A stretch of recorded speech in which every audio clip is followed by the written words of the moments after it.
3 days ago, I posted a video, and in that video, you can see the way I am just spiraling. And there wasn't something that was new, there wasn't something that was just happening in that moment. That was the way my mind was moving for 8 months, 7 to 8 months. 7 to 8 months, my life was just a complete nightmare. I was going through mental anguish every single day just to live. Every day I would wake up and I would open my phone first thing in the morning. I would be panicked, I would be overwhelmed, I would be so stressed out. I would, have so many things that I was thinking about, so many things that I had to do that day. And I was just burnt out and drained. It was so terrible all day long. All I could hear was just everything that I still had to do. Everything I still had to do. And every time it felt like I would get better, or I was climbing out of it, or it was finally over. And I didn't even know what it was. I just knew it was the state that I was in. Every single time it felt like it was over, or it was ending, or it was getting better, it feels like I'm climbing out of it. Something would happen and I would fall right back into it again. And it was horrible. It was so horrible. Every single thing that I was doing, it wasn't working. I was trying to be more positive. Okay, try and do this. Maybe you should do this for yourself today. Maybe go out, maybe do this. And nothing was working. And so the last video that I posted, I was out with my sister and my brother-in-law.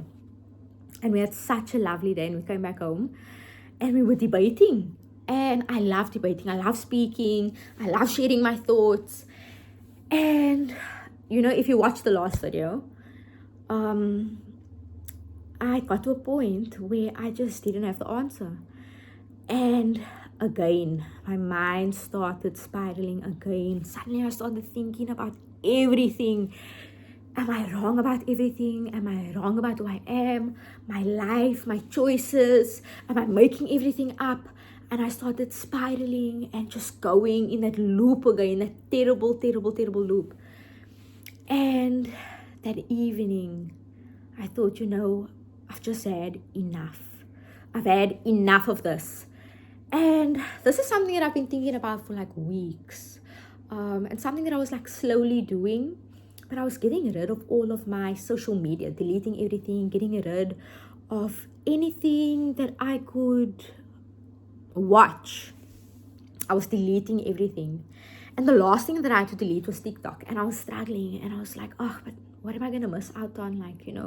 What am I going to do when I have nothing to do? And that night, I was so fed up. I deleted every single thing off my phone, every app, every social media. I deleted all these passing by games that I had on my phone. I deleted everything. And something amazing happened to me when everything was gone. And I realized that I have space. There was all the space around me. Like, I was sitting here on my bed. And I thought, okay, now what? Now what do I do? And because I had gotten rid of all of those distractions, everything that was distracting me, that was keeping it noisy so I didn't have to focus, and now I realized it was me trying to drain out that voice in my head that was so noisy, that was telling me every single day how terrible I was.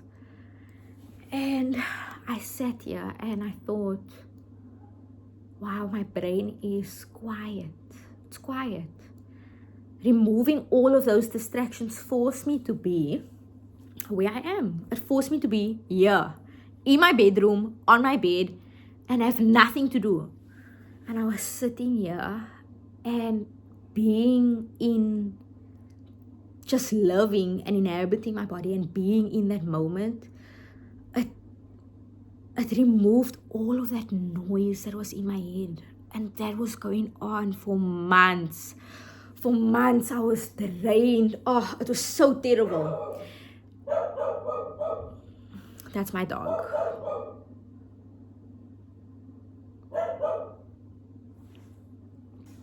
Okay, I'm back. Yeah. And something amazing happened to me the following day. I woke up. The first night it was really weird. That same night, it was so weird. I didn't have anybody playing in my ears. I didn't have anything to do when I was laying in bed at night, and I just had to sit with myself. And the next morning when I woke up, it was even weirder. I woke up and I had nothing to do. I couldn't do anything on my phone. There was nothing to do on it, and I couldn't doom scroll first thing in the morning. And I just had to sit here and just be inside my body and just live in the day. And that was the most boring, peaceful day of my entire life. It was so boring. It was so boring that I went with my brother and we sat in traffic for an hour long. And that was the most exciting thing that happened to me that day. It was the most exciting thing. I was looking out the windows. I was looking at all the stores. I was looking at all the people and everything I could see in the road, on the floor. And I came back home and I was like, this was the most boring day I've ever had in my life. And it was so peaceful. It was so peaceful. I could feel the texture of the day, and when I went outside and I saw how quiet it was, and I became so emotional because I realized how many of these beautiful, peaceful days were happening every single day, and how much of them was stolen from me because I was just so inside my own head.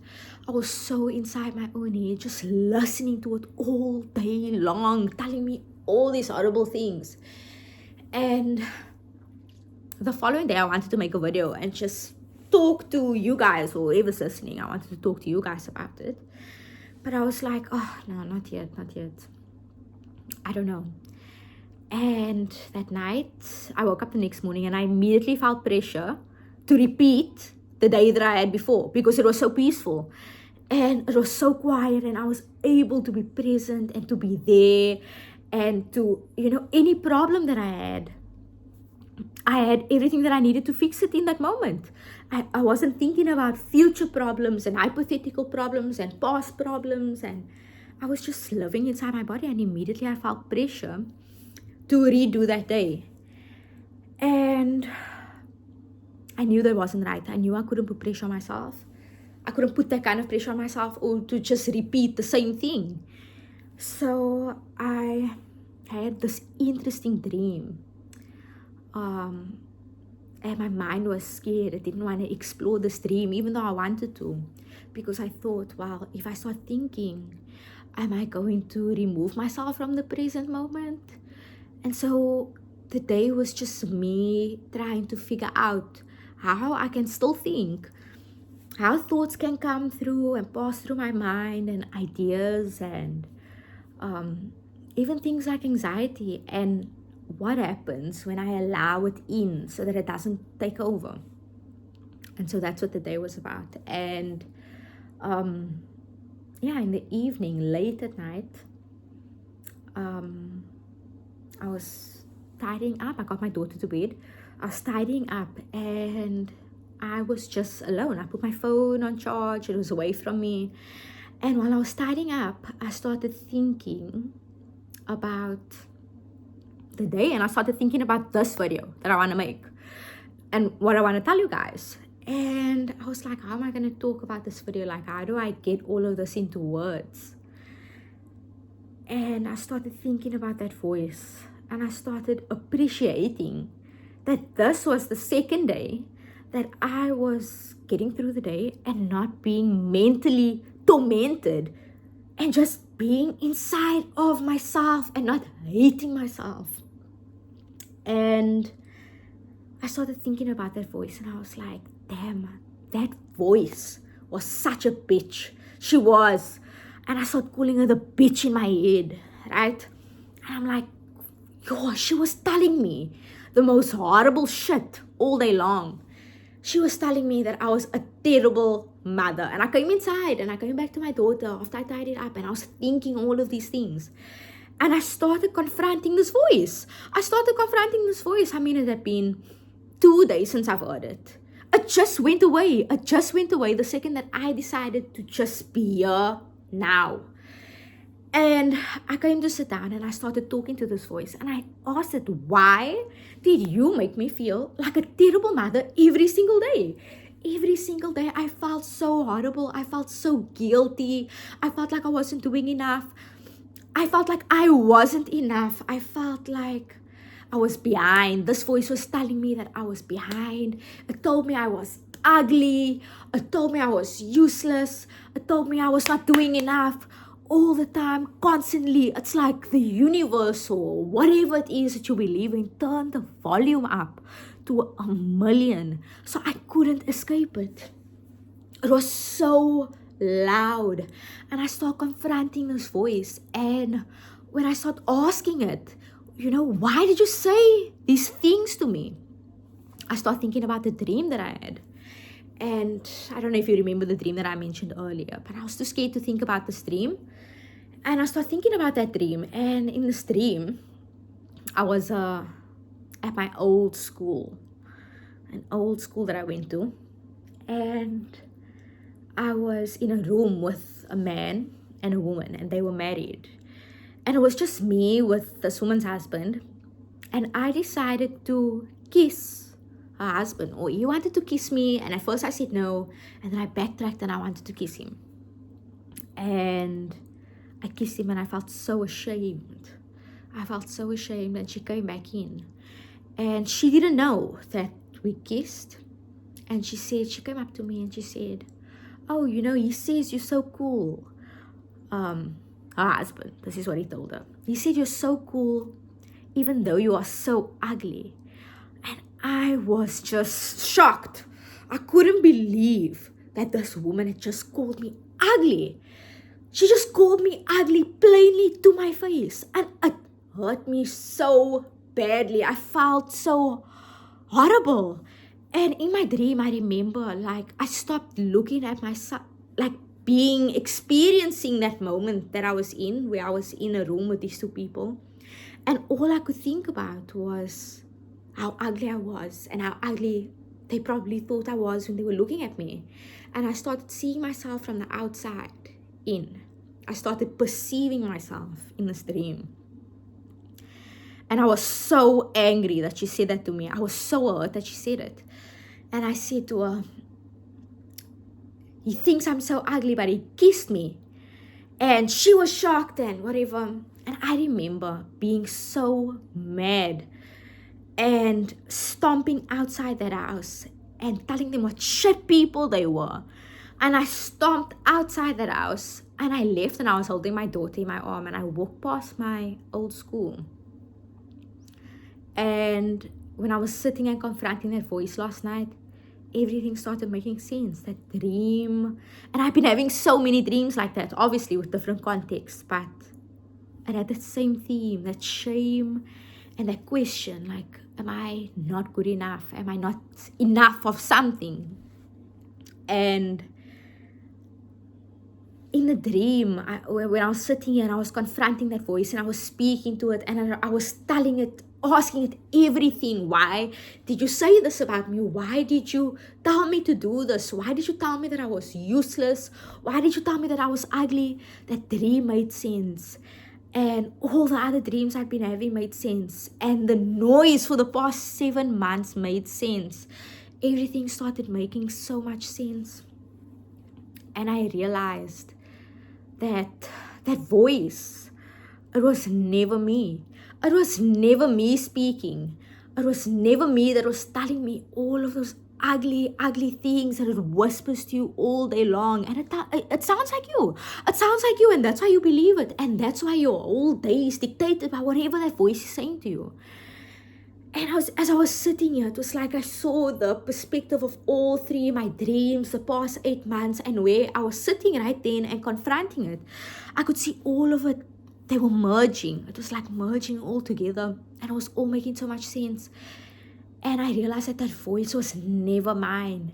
It was my father's voice and my sister's voice and my school bully's voice, and it was all of their voices that had told me all these things, and it became such a part of me that it became my voice in my head, and I couldn't tell the difference.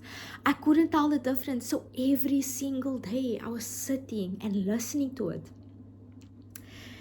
and it was so hard. And when I finally decided I had enough. This thing, I wasn't going to go through this anymore. I wasn't going to spiral anymore. This thing wasn't going to tell me how bad I was every day anymore. It went away. That bitch, it went away. It disappeared. It vanished. It couldn't exist unless I gave it the power every time, unless I allowed it to speak and I listened.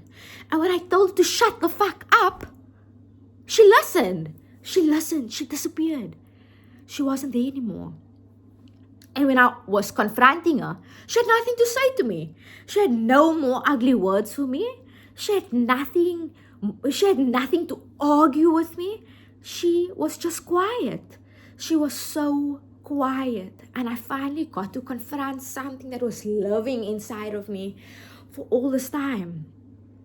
And, ever since then, sitting there and seeing that and seeing the way everything played out and seeing that I was confronting this thing and how everything had folded into this one moment, everything that I'd been through in the last 8 months, that voice, everything came into this moment.